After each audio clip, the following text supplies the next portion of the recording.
बारिश जोरों से हो रही थी, जैसे आसमान से पानी की चादरें गिर रही हों। माया अपनी मम्मी का हाथ थामे खड़ी थी, उसकी छोटी उंगलियां कांप रही थी। उनकी कार बहुत पीछे खराब हो गई थी और जीपीएस बिल्कुल बेकार हो चुका था। चारों ओर घना जंगल था जो खत्म ही नहीं हो रहा था। तभी उन्हें वो दिखा, एक घर, पुराना, टेढ़ा मेढ़ा, लकड़ी की दीवारें सड़ी हुई थी, छत ऐसे झुकी हुई थी जैसे बहुत थक गई हो, लेकिन घर में लाइट जल रही थी। मुझे अच्छा नहीं लग रहा, माया ने धीरे से कहा। उसकी माँ प्रिया ने जबरदस्ती मुस्कुराते हुए कहा, हमें बस फोन करना है, फिर चले जाएंगे। उन्होंने दरवाजा खटखटाया भी नहीं था, वो खुद ब खुद चरमराता हुआ खुल गया। एक बहुत बूढ़ी और सफेद सी दिखने वाली औरत वहां खड़ी थी, जिसकी आंखें किसी गंदे पानी जैसी थीं। आ जाओ बच्चों, वो बोली, वरना इस तूफान में बीमार हो जाओगे। अंदर घर कुछ ज्यादा ही गर्म था। अजीब तरह की जड़ी बूटियों और लोहे जैसी गंध आ रही थी। मैं चाय लाती हूँ, औरत बोली और अंधेरे में चली गई। माया ने माँ की जैकेट खींची। मम्मी, कुछ तो गड़बड़ है यहाँ। प्रिया ने धीरे से सिर हिलाया। कमरे की दीवारों पर सूखी जड़ी बूटियां टंगी थी, लकड़ी की गुड़ियां और काले रंग की मोमबत्तियां रखी थीं। एक कोने में बड़ा सा चूल्हा था, जिसमें लोहे की हांडी में कुछ खौल रहा था, खून जैसा। वो भागना चाहती थी, लेकिन दरवाजा गायब हो चुका था। बंद नहीं, गायब। जहां दरवाजा था सिर्फ दीवार थी। मेरे पास रहो, प्रिया ने फुसफुसाते हुए कहा।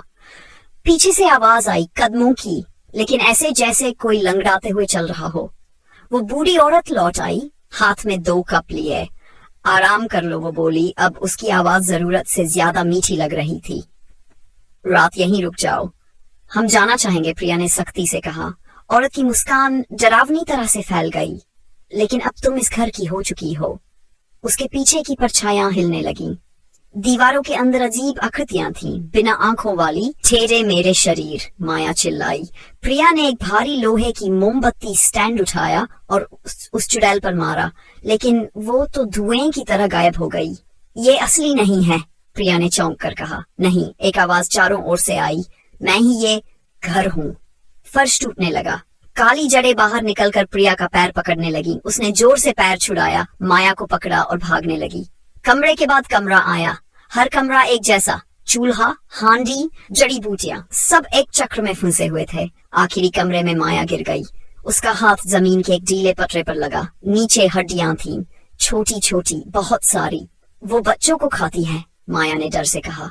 दीवारों से एक भयानक चीख आई, बहुत पुरानी और गुस्से से भरी। प्रिया ने एक काली मोमबत्ती जलाई, उसे उबलती हांडी में फेंक दिया।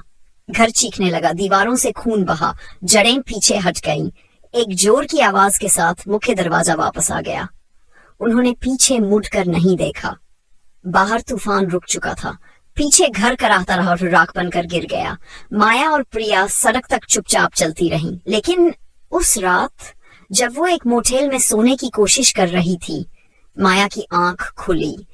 कमरे के कोने में कुछ था, एक लकड़ी की गुड़िया। वो माया को देखकर बोली, आगे से यहाँ मत आना।